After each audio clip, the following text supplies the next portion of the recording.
Hello and welcome to the IAS academy. First of all we are very sorry कि कुछ दिनों से triple R की ये सीरीज कंटिन्यू नहीं हो पाई थी, बट उसको हम जल्दी से जल्दी पूरा करेंगे और इस वीडियो में हम 23 मार्च का करंट अफेयर डिस्कस करेंगे। चलिए शुरू करते हैं। हमारी पहली न्यूज जील इंडिया को लेकर है। अब जील इंडिया क्या है? ये हमारा एक्ट कॉन्टिनेंट हो सकता है। साइंटिस्ट ने इसे कंफर्म कर दिया है। जील इंडिया एक हिडन कॉन्टिनेंट अभी तक माना जाता था, क्योंकि इसका जो 95% जो हिस्सा है वो सबमर्ज है, पानी के अंदर है। और ये 105 मिलियन ईयर्स से जो धीरे धीरे पानी के अंदर जाता गया जिससे वो पानी के अंदर सबमर्ज हो गया, इसलिए इसे मिसिंग कॉन्टिनेंट बोला जाता है। बट 400 सालों से इसकी खोज चल रही थी। सबसे पहले 1642 में डच बिजनेसमैन थे सेलर अबेल तास्मैन, उन्होंने जील इंडिया के बारे में बताया था कि एक सदर्न कॉन्टिनेंट है जिसे टेरा ऑस्ट्रेलियस भी बोला जाता था। बट साइंटिस्ट इसको कंफर्म नहीं कर पा रहे थे। बट रिसेंटली साइंटिस्ट ने कंफर्म कर दिया है कि ये जील इंडिया एक कॉन्टिनेंट है, क्योंकि इसके जो फीचर्स हैं वो कॉन्टिनेंट के जैसे हैं। अब फीचर्स क्या है इसके? एक तो इसका जो एलिवेशन है वो सराउंडिंग ओशियनिक क्रस्ट से उभरा हुआ है, मतलब इसका एलिवेशन है जो अदर हम कॉन्टिनेंट में देखते हैं, सेम जो एलिवेशन है वो इस कॉन्टिनेंट में भी हमें देखने को मिलता है। उसके बाद डाइवर्स इकोलॉजी हमें देखने को मिली है। तीसरा है, इसका जो क्रस्ट है वो ओशियनिक क्रस्ट से ज्यादा बड़ा है, थिकर है। इसका मतलब जिससे हम कॉन्टिनेंट देखते हैं, ऑस्ट्रेलियन कॉन्टिनेंट, एशियन कॉन्टिनेंट, उसका जो क्रस्ट होता है वो ओशियनिक क्रस्ट से बड़ा होता है, थिकर होता है। तो सेम केस हमें इस जीलैंडिया के क्रस्ट में भी देखने को मिलता है। और इसका जो एरिया है वो 1 मिलियन स्क्वायर किलोमीटर से ज्यादा है। मतलब जो हमारी डिफाइन लिमिट है किसी कॉन्टिनेंट को डिसाइड करने के लिए 1 मिलियन स्क्वायर किलोमीटर का, उससे ज्यादा है, क्योंकि इसका एरिया कितना है? 5 मिलियन स्क्वायर किलोमीटर। तो ये सारे जो क्राइटेरिया है वो मीट करता है कि वो एक कॉन्टिनेंट का दर्जा हासिल कर सके। ये एक माइक्रो कॉन्टिनेंट है जो कि सदर्न पैसिफिक ओशन में सबमर्ज्ड है। ये ऑस्ट्रेलिया की आधी साइज का है। पहले ये गोंडवाना लैंड का पार्ट हुआ करता था, जो सुपर कॉन्टिनेंट था। धीरे धीरे 105 मिलियन ईयर्स के बाद से ये धीरे धीरे उससे टूटना शुरू हुआ और ये पूरी तरीके से पानी में सबमर्ज हो गया। अभी ये 6560 फीट ऑफ वाटर के अंदर है, मतलब लगभग 2 किलोमीटर पानी के अंदर है। अब सबसे बड़ा रीजन आपसे ये पूछा जा सकता है कि ये सबमर्ज हुआ क्यों? तो 105 मिलियन ईयर्स एगो ये गोंडवाना लैंड से अलग होना शुरू हुआ, पुल हुए हुआ।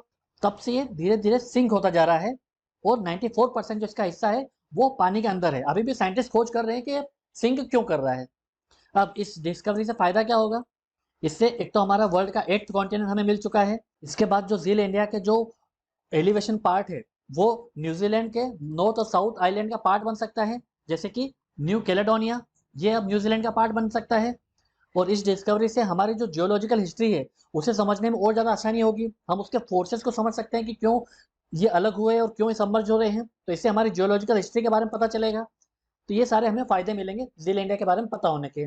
तो यूपीएससी आपसे बेसिकली जील इंडिया के बारे में पूछ सकती है, हमारे कॉन्टिनेंट के बारे में पूछ सकती है। तो ये जियोग्राफी या फिर करंट अफेयर के पार्ट के रूप में आपसे पूछा जा सकता है, तो हमें पता होना चाहिए। अब चलते हैं आगे। हमारी अगली न्यूज वर्नल इक्विनॉक्स को लेकर है। वर्नल इक्विनॉक्स मतलब स्प्रिंग इक्विनॉक्स। तो इक्विनॉक्स में क्या होता है? जो सन होता है वो डायरेक्टली जो इक्वेटर होता है हमारी अर्थ का, उसके अबव आ जाता है। ऐसे केस में क्या होता है कि जो नॉर्दर्न हेमिस्फेयर है और जो सदर्न हेमिस्फेयर है, दोनों को इक्वल सनलाइट मिलती है। तो जो हमारे डे की लेंथ होती है और जो नाइट की लेंथ होती है वो इक्वल हो जाती है। इक्वल डे और इक्वल नाइट टाइम हमारा इक्वल हो जाता है, इसी को इक्विनॉक्स बोला जाता है। तो जो वर्नल इक्विनॉक्स होता है, यहाँ से जो नॉर्दर्न हेमिस्फेयर है वहां पर सन टिल्ट होने लगता है, वहां पर सन की लाइट यहाँ से ज्यादा मिलने लगेगी। तो नॉर्दर्न हेमिस्फेयर में जो डे का लेंथ होती है वो बढ़ जाएगी, हमें अर्ली सनराइज देखने को मिलेगा और लेटर सनसेट देखने को मिलेंगे। और जून 2022 से हम समर सोल्स्टिस में चले जाएंगे, जब सन जो है वो वापस से नॉर्दर्न हेमिस्फेयर से रिट्रैक्ट होता है। और फिर से सितंबर 22-23 में हमें ऑटोमनल इक्विनॉक्स देखने को मिलता है कि यहाँ से फिर से हमारे जो डे एंड नाइट होंगे वो इक्वल हो जाएंगे, क्योंकि जो सन होगा वो इक्वेटर पे आ जाएगा। उसके बाद सन जो है वो सदर्न हेमिस्फेयर की तरफ चला जाएगा। तो इसके बाद जो नदर्न हेमिस्फेयर है वहाँ के लोगों को जो डे टाइम होगा वो कम हो जाएगा और जो नाइट की ड्यूरेशन है वो बढ़ जाएगी। तो यूपीएससी आपसे बेसिकली ज्योग्राफिकल कॉन्सेप्ट के बारे में आपसे पूछ सकते हो, तो हमें पता होना चाहिए। अब चलते हैं आगे। हमारे अगले न्यूज सेरामिक रेडोम टेक्नोलॉजी को लेकर है। अब ये न्यूज में क्या है? दरअसल DRDO, defence research and development organisation, DRDO ने एक प्राइवेट कंपनी के साथ में एग्रीमेंट किया है जो हमारे लिए सेरामिक रेडोम्स बनाई जाएगी। ये सेरामिक रेडोम्स हमारे मिसाइल के लिए बहुत ज़्यादा इंपॉर्टेंट होते हैं। अब ये इंपॉर्टेंट क्यों है हमारे लिए? अभी तक जो टेक्नोलॉजी थी सेरामिक रेडोम की, ये हम किससे लेते थे? रूस से, इसराइल से। तो जो हम मिसाइल बनाते हैं हमारे देश में, उसका मोस्टली जो हिस्सा होता है, कंपोनेंट होता है, वो हमारे देश में बनता है। बट सिरामिक रेडोम्स के लिए हमें दूसरे देशों पर निर्भर रहना पड़ता था। तो जो हमारी जो मिसाइल्स होती है बहुत ही स्ट्रेटेजिक आर्सेनल होती है हमारे लिए। तो इसके लिए हमें किसी दूसरे देश पर डिपेंडेंट रहना वो काफ़ी ज़्यादा हमारे स्ट्रेटेजिक इंटरेस्ट के लिए अच्छा नहीं है। और दूसरा इसमें बहुत ज़्यादा पैसा लगता है, क्योंकि एक सिरेमिक रेडोम्स हमें कितने में पड़ता था, 60 टू 80 लाख में पड़ता था। बट यही सिरेमिक रेडोम्स अगर हमारे देश में बनाया जाए तो मात्र 6 टू 8 लाख में एक सिरेमिक रेडोम्स को तैयार किया जा सकता है। तो इससे हमारा पैसा भी बच सकता है और दूसरा हम एक आत्मनिर्भर हो सकते हैं हमारे मिसाइल के लिए। हमारा स्ट्रेटेजिक इंटरेस्ट जो है उसको हम प्रोटेक्ट कर सकते हैं। तो बेसिकली ये सिरेमिक रेडोम्स है क्या? तो जो मिसाइल होती है उसके आगे का जो हिस्सा होता है वो ये रेडोम कहलाता है। उससे सिरेमिक टेक्नोलॉजी से बनाया जाता है। तो ये state of the art technology है जो बैलिस्टिक और टैक्टिकल मिसाइल्स में यूज की जाती है। इसका काम क्या होता है? बेसिकली जब हमारी मिसाइल जब बहुत तेज गति से निकलती है तो वो बहुत ज्यादा उसमें हीट जनरेट होती है और जब स्पेस से वापस एंटर करती है हमारे एटमॉस्फेयर में तब भी उससे काफी ज्यादा एक एक्सट्रीम टेम्परेचर का सामना करना पड़ता है। तो हमारे जो इंस्ट्रूमेंट है, हमारे जो कंपोनेंट्स होते हैं इलेक्ट्रॉनिक्स, वो उस टेम्परेचर को झेल सके इसलिए उसे रेडोम के जरिए प्रोटेक्ट किया जाता है। इस रेडोम में सेरामिक की कोटिंग होती है जो उसे उस टेम्परेचर से बचाती है, क्योंकि जो सेरामिक होती है वो हाई टेम्परेचर को झेल सकती है। डीआरडीओ के लिए जो सेरामिक रेडोम्स है उसे रिसर्च किया था रिसर्च सेंटर इमारत ने। आरसीआई जो है वो डीआरडीओ लेबोरेटरी का ही पार्ट है जो रिसर्च एंड डेवलपमेंट करती है technologies of control engineering, inertial navigation, imaging, infrared seekers, radio frequency seekers, onboard computers, mission software. तो इन सब में ये रिसर्च करती है। तो बेसिकली आरसीआई पे भी आपसे डायरेक्ट क्वेश्चन पूछा जा सकता है कि ये डीआरडीओ की बॉडी का पार्ट है या नहीं है। सिरामिक क्या होता है? ये एक इनऑर्गेनिक और नॉन मेटेलिक मटेरियल होता है जो कि कोरोजन रेजिस्टेंस होता है, हार्ड होता है और इम्पोर्टेंट बात यह है कि ये एक्सीलेंट इंसुलेटर होता है। अब ये इस वजह से जो एक्सट्रीम टेम्परेचर होता है, जब हमारा स्पेस से कोई भी एयरक्राफ्ट जो है वो स्पेस में एंटर करता है, हमारे एटमॉस्फेयर में एंटर करता है, तो वो जो एक्सट्रीम टेम्परेचर होता है उसको वो स्टैंड कर सकता है, उसको वो रेजिस्ट कर सकता है। रेडोम्स क्या होता है? जो मिसाइल्स होती हैं जो उसके आगे का तिकोना जो हिस्सा होता है उसे रेडोम्स बोला जाता है, जो कि हमारे मिसाइल के, हमारे एयरक्राफ्ट के एंटीना को सिक्योर रखता है, इलेक्ट्रॉनिक्स को सिक्योर रखता है, ताकि जो मिसाइल्स हैं और जो एयरक्राफ्ट हैं वो ठीक से प्रोटेक्ट हो सकें। तो ये सिरेमिक रेडोम टेक्नोलॉजी है। तो यूपीएससी आपसे डायरेक्ट सिरेमिक रेडोम टेक्नोलॉजी के बारे में पूछ सकती है और इसके क्या फायदे हैं ये आपसे पूछा जा सकता है, तो हमें पता होना चाहिए। अब चलते हैं आगे। हमारी अगली न्यूज़ 81 बॉन्ड को लेकर है। 81 मतलब एडिशनल टायर कैपिटल। अब ये न्यूज़ में क्यों है? दरअसल जो क्रेडिट स्विस बैंक है वो बैंक रन उसमें देखा जा रहा था, बट बाद में जो स्विस गवर्नमेंट है उसने मध्यस्थता करी और जो यूबीएस बैंक है उसने इस क्रेडिट स्विस बैंक को एक्वायर कर लिया है। बट इसमें जो 81 बॉन्ड होल्डर्स थे, जो क्रेडिट स्विस बैंक के जो 81 बॉन्ड होल्डर्स हैं जिन्होंने उस क्रेडिट स्विस बैंक के 81 बॉन्ड्स लिए थे, उनको अब नुकसान होने का खतरा दिख रहा है। क्योंकि जब भी कोई बैंक बैंक रन देखती है कि सब जो जितने उसके डिपॉजिटर्स है वो उससे पैसा मांगना शुरू करते हैं, तब ऐसे केसेस में बैंक क्या करती है? सबसे पहले जो भी 81 बॉन्ड होल्डर्स है उन सबका पैसा नहीं देती है कि भाई तुम्हारा कोई पैसा हमारे पास नहीं है, क्योंकि ये टर्म्स एंड कंडीशन साफ साफ लिखा था कि तुमने जो भी हमसे बॉन्ड लिया है उसका प्रिंसिपल देने के लिए हम बाध्य नहीं है, ना ही उसका प्रिंसिपल ना ही उसका इंटरेस्ट हम देने के लिए बाध्य हैं। तो इनका जो 81 बॉन्ड होल्डर्स है इनका पैसा डूबता हुआ दिखाई दे रहा है। और सेम केस हुआ था यस बैंक के साथ में। जब यस बैंक बैंकरप्ट हुई थी तब जब इतने भी 81 जो बॉन्ड होल्डर्स थे वो सबका पैसा चला गया था, क्योंकि बैंक ने साफ साफ बोल दिया था कि हम तुमको प्रिंसिपल और इंटरेस्ट दोनों देने के लिए बाध्य नहीं है। तो उनका पैसा डूब गया था, बाद में वो लोग हाईकोर्ट गए। तो इसीलिए जो 81 बॉन्ड होल्डर्स है उनका मुद्दा चल रहा है।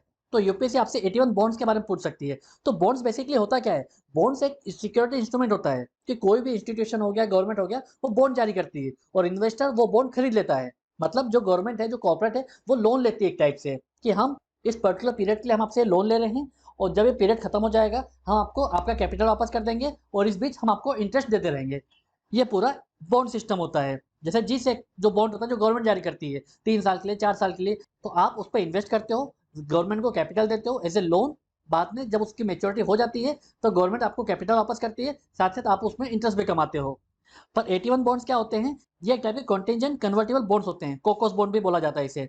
इसमें क्या होता है? ये जो बॉन्ड है ये बैंक जारी करती है इस कंडीशन के साथ में कि हम आपको कंटिन्यूअसली जो इंटरेस्ट होगा वो हम आपको पे करते रहेंगे, बट इसका कोई भी मेच्योरिटी डेट नहीं होगी कि पर्टिकुलर मेच्योरिटी डेट के बाद हमें आपको प्रिंसिपल देना होगा। इसकी कोई मेच्योरिटी डेट इस बॉन्ड के साथ में नहीं होती है। क्योंकि अगर बैंक का कैपिटल एकदम से घटा तो क्या करेगी बैंक? अगर आपकी बैंक अच्छी है तो आपको वो इक्विटी में कन्वर्ट कर देगी। अदरवाइज कहीं कहीं कंडीशन ऐसी होती है कि वो इक्विटी में भी कन्वर्ट नहीं होती, पूरी तरीके से आपका जो पैसा होता है वो वाइप आउट हो जाता है। पर चूंकि बैंक जो है वो ज़्यादा इंटरेस्ट पे करती है, ज़्यादा इंटरेस्ट देती है ऐसे इंस्ट्रूमेंट में, तो इसीलिए जो इन्वेस्टर्स होते हैं वो ऐसे बॉन्ड्स खरीद लेते हैं ज़्यादा इंटरेस्ट के लालच में। ये जो इंस्ट्रूमेंट लाया गया था, ये जो ग्लोबल फाइनेंशियल क्राइसिस आया था 2007-2008 में, तब बैंक के द्वारा इंट्रोड्यूस किया गया था। क्यों? क्योंकि बेसल 3 नॉर्म्स में क्या बोला था? तो बैंक को जो अपना कोर वन कैपिटल है उसको रेस करना होगा, तभी जाके जो आपके एनपीएस है उसको आप प्रोटेक्ट कर सकते हो। तो बैंकों ने ऐसे AT1 बॉन्ड्स जारी करना शुरू कर दिए थे, क्योंकि बोरोड कैपिटल जो रहता है वो आपको देना पड़ता है, क्योंकि हर हाल में देना है।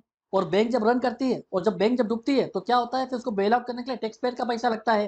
तो इसी केस में साफ साफ बोला गया था इस फाइनेंशियल क्राइसिस के बाद में कि बैंक को अब खुद से अपने रिसोर्स लेने होंगे, ताकि कोई बैंक रन आता भी है तब आप उसको ऐसे बॉन्ड्स बेचकर उस बैंक रन की समस्या को सॉल्व कर सको। तो टायर 1 कैपिटल रेज करने के लिए बैंकों ने ऐसे AT1 बॉन्ड्स जारी किए थे, जिसकी कोई मेच्योरिटी डेट नहीं होती है। तो ये फैक्ट आपको याद रखना होगा कि AT1 बैंक्स की कोई मेच्योरिटी डेट नहीं होती है, इसमें सिर्फ और सिर्फ आपको इंटरेस्ट दिया जाता है। हालांकि मोस्ट ऑफ द केसेस में आपको जो प्रिंसिपल थे वो लौटा दिया जाता है या फिर उसे इक्विटी में चेंज कर दिया जाता है, बट ऐसी कोई टर्म्स एंड कंडीशन होगी तो ही वो अप्लाई होती है। अदरवाइज AT1 बॉन्ड्स में कोई मेच्योरिटी डेट नहीं होती है। अगर एक बार आपका पैसा डूब गया मतलब डूब गया। तो AT1 बॉन्ड्स के बारे में यूपीएससी आपसे पूछ सकती है कि क्या है, क्योंकि ये यस बैंक के केस में भी न्यूज में था और अभी जो क्रेडिट स्विस बैंक का जो बैंक रन है उसमें भी ये न्यूज में था। तो अब आपसे इस बॉन्ड्स के बारे में पूछा जा सकता है।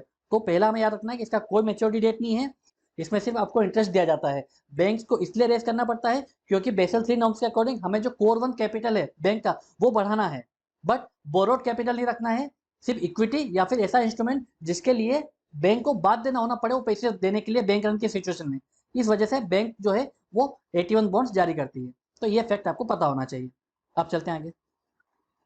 अब एक प्रीवियस ईयर क्वेश्चन देख लेते हैं जो यूपीएससी ने 2013 के प्रीलिम्स से पूछा था। क्वेश्चन है, on the planet earth most of the fresh water exist as ice caps and glacier, out of the remaining fresh water the largest proportion. तो हमारे देश में फ्रेश वाटर के जो मेजर रिसोर्सेस हैं वो क्या है, आइस कैप्स और ग्लेशियर्स। तो फ्रेश वाटर के अगले कौन से बड़े रिसोर्सेस हैं? तो पहला ऑप्शन है is found in the atmosphere is a moisture and clouds. Second है is found in fresh water lakes and rivers. Third है exist as a ground water. Fourth है exist as a soil moisture. तो हमारे अर्थ में ice caps और glacier के बाद में जो रिमेनिंग फ्रेश वाटर है तो लार्जेस्ट प्रोपोर्शन हमें कहाँ से मिलता है, ग्राउंड वाटर से हमें मिलता है। तो इसका आंसर क्या हो जाएगा, सी। इस वीडियो के PDF को डाउनलोड करने के लिए आप हमारे टेलीग्राम चैनल को ज्वाइन कर सकते हैं। ऐसे ही और करंट अफेयर के वीडियोस के लिए आप हमारे यूट्यूब चैनल को सब्सक्राइब कर सकते हैं। आज की वीडियो में सिर्फ इतना ही है। Thank you very much.